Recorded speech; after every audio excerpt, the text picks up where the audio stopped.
kun ga sarauta ce da gaske. Hafsa yau ji take nai wa wake.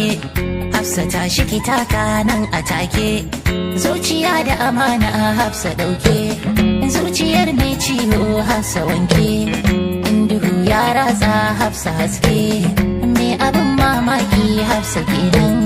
Mai karatun boko malamar nan. Burkon addini Hafsa na nan.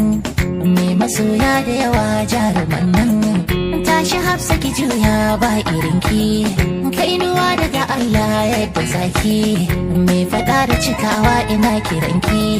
Ko cikin danginki ana yabaki. Ɗaukaka daga Allah yana daga ki.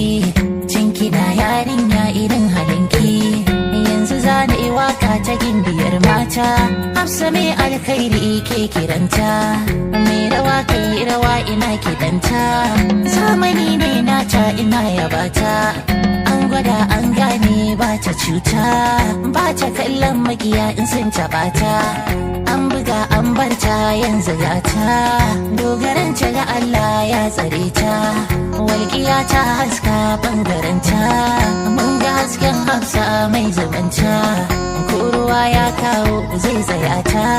Baya cinye Hafsa baya janta. Ko wuta ta kama ta kashe ta. Gaskiya ce doki ta rike ta. Duk katangar shari ta tare ta.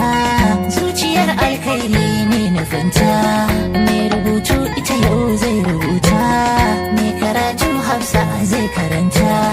Hafsa ba matar yara bace ba.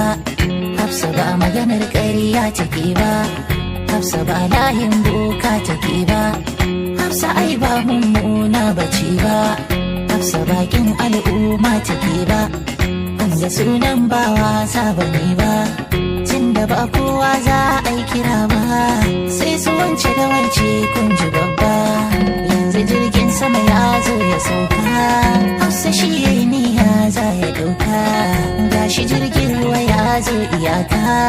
Hafsa shi zai sauke ba ta tamka. Sannu baiwar Allah Hafsa kenan. Rayuwa ta